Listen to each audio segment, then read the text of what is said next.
Assalamualaikum warahmatullahi wabarakatuh. Bismillahirrahmanirrahim. Anak-anakku sekalian, seluruh siswa baru peserta masa ta'aruf siswa madrasah atau matsama tahun pelajaran 2020-2021 yang saya sayangi, perlu akan kami sampaikan pada kesempatan yang berbahagia ini terkait dengan materi matsama, yaitu tentang kemadrasahan atau yang dulu dikenal dengan istilah wawasan wiyata mandala. Anak-anakku sekalian yang sangat kami sayangi, bahwa siswa Madrasah Tsanawiyah Negeri 8 perlu anak-anak ketahui bahwa dulu lahir dari Madrasah Tsanawiyah swasta, yaitu Madrasah Tsanawiyah Sunan Gunung Jati. Nah, perlu saya sampaikan melalui proses yang cukup panjang, sehingga pemerintah memberikan apresiasi Madrasah Tsanawiyah Sunan Gunung Jati akhirnya dinegrikan oleh Kementerian Agama pada tahun 1997, sehingga pada saat ini sudah memasuki usia yang ke-23 tahun. Anak-anakku sekalian yang sangat kami sayangi, Madrasah Tsanawiyah Negeri 8 walaupun mungkin masih tergolong termasuk madrasah yang relatif muda dari 11 madrasah Tsanawiyah negeri se-Kabupaten Blitar. Namun demikian, Madrasah Tsanawiyah Negeri 8 ini sudah cukup mandiri, fasilitas sudah mempunyai fasilitas yang relatif komplit, walaupun tetap harus menambah fasilitas-fasilitas lain yang belum punya. Tentu juga perlu saya sampaikan, walaupun di usia 23 tahun Madrasah Tsanawiyah Negeri 8 ini sudah mempunyai prestasi yang luar biasa, baik prestasi akademis maupun prestasi non-akademis, baik di tingkat lokal, regional maupun nasional. Perlu anak-anak ketahui bahwa Madrasah Tsanawiyah Negeri 8 Blitar ini termasuk madrasah pelaksana program Adiwiyata, yaitu madrasah tsanawiyah yang melaksanakan kepedulian terhadap lingkungan. Dan perlu kami sampaikan bahwa Madrasah Tsanawiyah Negeri 8 dalam rangka pelaksanaan program Adiwiyata ini sudah meraih prestasi sampai menjadi Madrasah Tsanawiyah Adiwiyata tingkat Provinsi Jawa Timur. Kemudian di bidang akademis yang sudah luar biasa, kemarin bisa mengantarkan anak-anak bisa mengikuti kompetisi sains tingkat nasional yang dilaksanakan di luar daerah, jadi di luar Jawa, walaupun mungkin belum berhasil menjadi juara satu, tetapi yang jelas kita sudah mengantarkan untuk bisa meraih prestasi akademik yang luar biasa. Jadi kemarin di Palembang, anak-anakku sekalian, jadi kakanda kalian Mas Hendri ini bisa mengikuti KSM di tingkat nasional. Anak-anakku sekalian yang sangat kami sayangi, mengapa Madrasah Tsanawiyah Negeri 8 ini punya komitmen untuk melaksanakan program pendidikan Adiwiyata? Ini dikarenakan karena kalian nanti insya Allah 5-10 tahun yang akan datang ini akan menjadi paket-paket calon pemimpin yang diharapkan punya kepedulian terhadap lingkungan. Jadi berawal dari keprihatinan bahwa lingkungan hidup kita yang saat ini sudah sangat memprihatinkan akibat ulah tangan manusia yang tidak bertanggung jawab, sehingga banyak terjadi kerusakan-kerusakan alam. Contohnya terjadinya banjir, kemudian pencemaran lingkungan, limbah sampah dan sebagainya.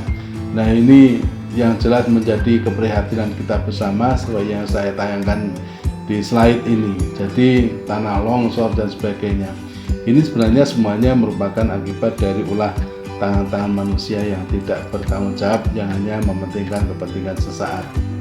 Anak sekalian yang sangat kami sayangi, jadi mengapa kita harus melaksanakan Adiwiyata? Adiwiyata ini merupakan satu singkatan yang luar biasa. A-nya itu adalah ambil, bersihkan sampahnya. Jadi tatkala anak-anak nanti berada di MTS Negeri 8, ini harus peduli terhadap sampah, membuang sampah pada tempatnya sesuai dengan karakteristik sampah. Jadi jangan biarkan sampah itu berserakan di halaman atau di tempat-tempat yang tidak semestinya. Jadi jangan dibiarkan. Jadi ambil, nanti bersihkan sampahnya. D-nya itu dipilih, dipilah, dan diolah. Artinya sampah itu akan dikelompokkan sesuai dengan karakteristiknya. Ada sampah plastik, sampah kertas, sampah organik, dan sebagainya. Untuk apa? Supaya kita mudah dalam mengelola sampah tersebut. Sampah yang anorganik ini bisa didaur ulang, yang organik bisa diolah menjadi kompos. Ini yang perlu kita ketahui. I-nya itu irit menggunakan air dan energi. Anak-anak sekalian, air ini merupakan sumber daya alam yang sangat mahal. Juga listrik menjadi sumber daya alam yang sangat mahal. Oleh karena itu kita harus bijaksana menggunakan seperlunya saja, sehingga irit menggunakan air dan energi, karena suatu saat air menjadi sumber daya yang sangat mahal. W-nya adalah wajib menanam, memelihara tanaman. Anak-anak sekalian, bahwa kita ingin menciptakan suasana madrasah ini yang indah, rindang, asri. Dan apa? Kita semuanya setiap hari membutuhkan oksigen. Jadi tatkala kita menanam, kita ada sumber oksigen yang murah dan cukup bermanfaat bagi kesehatan kita. Kemudian I-nya lagi, diwi, ya, intens dalam memilih makanan sehat. Anak-anak sekalian, dengan melaksanakan program Adiwiyata ini, jajanan yang ada di madrasah kita adalah jajanan yang harus sehat, bebas dari 5P, pengawet, pengenyal, pemanis, perasa, dan sebagainya. Jadi bebas dan menggunakan bahan-bahan kimia, itu I, jadi intens dalam memilih makanan sehat. Y-nya adalah yang dikemas dari bahan-bahan yang ramah lingkungan. Jadi jangan bangga menggunakan makanan atau apapun yang dikemas dengan menggunakan bahan-bahan sintetis. Jadi kita kembali menggunakan bahan yang ramah lingkungan, daun misalnya dan sebagainya. Kita hindari menggunakan bungkus plastik, karena plastik itu termasuk bahan yang berbahaya. Kemudian Y-nya lagi, asap rokok kendaraan dikurangi. Jadi kita diharapkan kalau mau hidup sehat ya hindari dengan rokok, jadi supaya kita terbebas dari asap rokok. Sehingga di Madrasah Negeri 8 ini, Sanawiyah Negeri 8 ini sudah pasti bebas dari asap rokok. Jadi bapak-bapak guru tidak akan pernah merokok di area MTS Negeri 8. T-nya, tata kelola madrasah yang baik dan bersih. Jadi untuk menata madrasah supaya menjadi madrasah yang ideal, baik, bersih, ini merupakan tanggung jawab kita bersama, sehingga kita saling bekerja sama. A-nya, ajak masyarakat untuk berpartisipasi. Jadi menciptakan lingkungan yang bersih, asri, dan sebagainya bukan tanggung jawab kita secara pribadi, melainkan tanggung jawab kita bersama-sama. Inilah pentingnya bahwa madrasah kita ini melaksanakan program Adiwiyata. Jadi merupakan satu program unggulan di madrasah kita. Insya Allah dengan pelaksanaan program Adiwiyata, anak-anakku akan bisa belajar lebih nyaman di madrasah kita ini, dengan harapan kalian akan meraih prestasi yang terbaik nanti setelah madrasah kita ini tercipta sebagai madrasah yang asri, indah, dan rindang. Anak-anak sekalian, jadi mengapa harus Adiwiyata? Ini banyak, tadi agama sudah memberikan tuntunan, jadi Al-Quran maupun hadis sudah memberikan tuntunan agar kita mengelola alam semesta ini dengan adil dan bijak. Dan alam semesta bukan warisan anak-anak sekalian, melainkan merupakan titipan anak cucu kita yang tentu harus kita jaga dan kita lestarikan. Kemudian generasi muda ini merupakan babat pemimpin, jadi kalian nanti adalah yang figur-figur calon yang menggantikan kami yang nanti sudah waktunya masa purna. Jadi harapan kita kalian nanti akan lahir sebagai generasi penerus yang peduli terhadap lingkungan.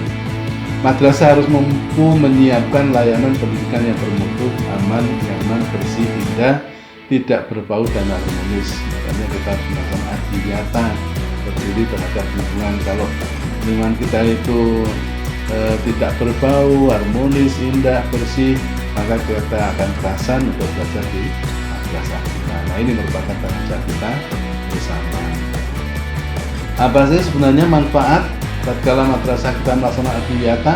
1. Akan mendukung pencapaian standar kompetensi atau kompetensi dasar SKL yang menjadi tanggung jawab kalian. Jadi tatkala kalian sudah belajar dengan nyaman, maka kompetensi kelulusan akan kalian raih dengan baik. Kemudian meningkatkan efisiensi penggunaan anggaran. Jadi kita tidak boros dalam menggunakan anggaran, walaupun anggaran operasional madrasah dicukupi oleh negara, tapi kalau kita bisa menghemat, kita akan membantu daripada negara untuk menghemat sumber daya yang ada. Kemudian harus sekalian menciptakan kebersamaan. Jadi dengan adanya tadi itu kita punya tanggung jawab yang sama untuk memelihara kondisi madrasah kita agar tercipta lingkungan madrasah yang asri, indah, dan rindang. Ini merupakan tanggung jawab kita bersama. Menciptakan madrasah yang sebagai tempat pembelajaran tentang nilai-nilai pemeliharaan dan pengelolaan lingkungan hidup yang baik dan benar bagi warga madrasah dan masyarakat sekitar. Jadi menjadi contoh lah ke depan di masyarakat ini. Kemudian meningkatkan upaya perlindungan dan pengelolaan lingkungan hidup melalui kegiatan pengendalian pencemaran, supaya kita tidak memberikan andil terhadap pencemaran lingkungan, kerusakan lingkungan, dan untuk melestarikan daripada fungsi lingkungan madrasah. Jadi itulah yang harus kita lakukan. Anak-anak sekalian yang sangat kami sayangi, tentu kita berharap anak-anak sekalian, kalian nanti akan menjadi generasi yang sehat. Oleh karena itu kita harus berupaya untuk menghindari daripada penyalahgunaan, peredaran, dan gelap narkoba. Jadi kita harus siap untuk menghindari daripada penyalahgunaan narkoba. Perlu saya sampaikan bahwa Madrasah Tsanawiyah Negeri 8 ini juga telah meraih prestasi yang terbaik melalui kegiatan aksi sekolah bersih narkoba melalui program P4GN dari Badan Narkotika Nasional Kabupaten Blitar. Jadi luar biasa, ini merupakan satu prestasi yang tidak semua sekolah atau madrasah bisa meraih. Anak-anakku sekalian yang sangat kami sayangi, perlu menjadi satu pemikiran bagi kita bahwa mengapa sih narkoba ini terus menjadi satu persoalan di negara kita. Ini ada beberapa pemikiran. Kondisi negara kita, Indonesia, sedang dihadapkan pada kondisi darurat narkoba. Berapa banyak korban akibat penyalahgunaan narkoba bagi generasi-generasi kita. Pemikiran latar belakangnya adalah ternyata Indonesia menjadi lahan empuk bagi mafia narkoba. Mafia narkoba menganggap Indonesia sebagai surga yang mampu menghasilkan triliunan rupiah. Jadi di peredaran di ASEAN. Karena apa? Ya, sanksi yang diberikan pada mereka yang menjadi bandar narkoba itu tidak sepadan dengan risiko yang dihadapi. Jadi masih terlalu ringan, teman-teman sekalian. Mudah-mudahan pemerintah ini juga punya inisiatif untuk memberikan sanksi yang lebih tegas. Walaupun sudah ada beberapa yang dihukum mati karena peredaran narkoba. Yang kedua, dari 250 juta penduduk pada saat itu, Indonesia diperkirakan tidak kurang dari 5,1 juta orang akan menggunakan narkoba. Ini yang menjadi keprihatinan kita bersama, anak sekalian. Makanya kita harus menjauhkan diri dari bahaya penyalahgunaan narkoba. Mafia narkoba masih menganggap bahwa hukuman pada para pengedar masih tergolong ringan. Ini yang menjadi motivasi kenapa Indonesia menjadi lahan para mafia narkoba. Masa depan generasi muda kita terancam hancur. Jadi tatkala kita ini terjerumus kepada penyalahgunaan narkoba, maka masa depan kita akan hancur, anak-anakku sekalian. Karena tatkala kita menggunakan narkoba, maka kita akan rusak, bukan hanya pikiran kita tetapi fisik kita juga akan rusak, maka tidak bisa diharapkan masa depannya. Jadi seperti itu. Jadi generasi muda merupakan target yang paling mudah dipengaruhi untuk menjadi pengguna maupun pengedar narkoba. Ini jangan. Jadi itu yang harus kita hindari. Generasi muda masih relatif mudah untuk mendapatkan iming-iming. Jadi jangan mudah diiming-iming oleh siapapun terkait adanya upaya penyalahgunaan narkoba. Generasi muda sebagian besar belum mampu membentengi diri segala risiko penyalahgunaan narkoba. Makanya hati-hati betul. Pelajar menduduki peringkat kedua setelah pekerja. Nah, sekalian ini yang menjadi keprihatinan kita bersama. Jangan sampai kita berani mengambil risiko dengan penyalahgunaan narkoba ini harapan kita jangan sampai. Makanya perlu saya sampaikan, kenalkan bahayanya tatkala kita terjumus pada narkoba. Tidak hanya itu saja dampaknya pada penggunaan narkoba atau penyalahgunaan narkoba akan bisa berakibat stabilitas nasional bangsa negara terganggu, tidak kondusif, kriminalitas tak dikendali. Jadi orang kalau sudah terkena pengaruh penyalahgunaan narkoba ini akan muncul niat-niat jahat untuk mencukupi kebutuhan pemberian narkoba. Jadi akan muncul kriminalitas. Rasa persatuan akan menjadi korban. Jadi rasa cinta kepada teman, ukhuwah Islamiyah itu akan hancur tatkala kita sudah dipengaruhi oleh dampak penyalahgunaan narkoba. Rasa kebangsaan akan hilang. Jadi sudah tidak ada rasa cinta pada tanah air. Solidaritas dan rasa manusiawi akan hilang akibat pengaruh narkoba. Agama akan menjadi jauh dari kehidupan kita ini. Dampak-dampaknya, faktor dan utama penyebab penyalahgunaan narkoba apa? Satu, ada faktor pribadi. Faktor pribadi itu apa? Mental kita yang lemah, kita tidak punya pegangan, mudah goyah, mudah dipengaruhi. Jadi mental kita lemah. Makanya kita harus punya mental yang kuat, agama yang kuat, sehingga kita bisa menghindari dari penyalahgunaan narkoba. Stres, depresi, kadang-kadang dengan stres depresi lari kepada narkoba dianggap merupakan satu solusi. Sebenarnya tidak, itu justru akan memperparah situasi dan kondisi. Ingin tahu dan coba-coba, makanya hindarkan yang sejauh-jauhnya dari penyalahgunaan narkoba. Jangan coba-coba atau ingin tahu. Sudahlah, kita mendengar cerita saja, kita tidak perlu ingin tahu seperti apa narkoba itu, apalagi mencoba menggunakan, ini jangan. Kemudian mencari sensasi. Nah, generasi muda itu kadang-kadang di usia muda ingin mencari sensasi supaya terkenal dan sebagainya, tapi larinya yang salah. Mencari sensasi ini, harapan kita mencari sensasi melalui prestasi. Tunjukkan kalian mampu meraih prestasi akademik yang tertinggi, jadi juara KSM tingkat nasional, tingkat provinsi dan sebagainya, juara bola voli dan sebagainya. Makanya jangan mencari sensasi karena menyalahgunakan narkoba. Yang kedua, bisa juga karena faktor keluarga. Jadi keluarga yang tidak harmonis menyebabkan terjadinya broken home. Jadi tidak kerasan di rumah.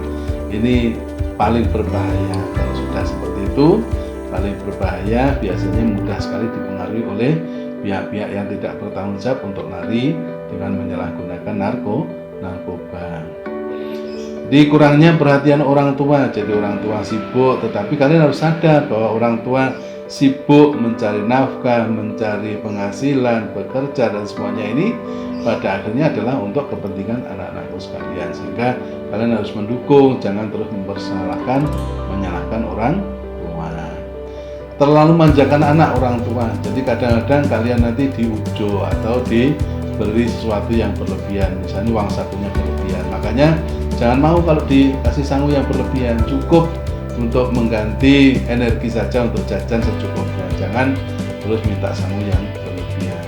Okay?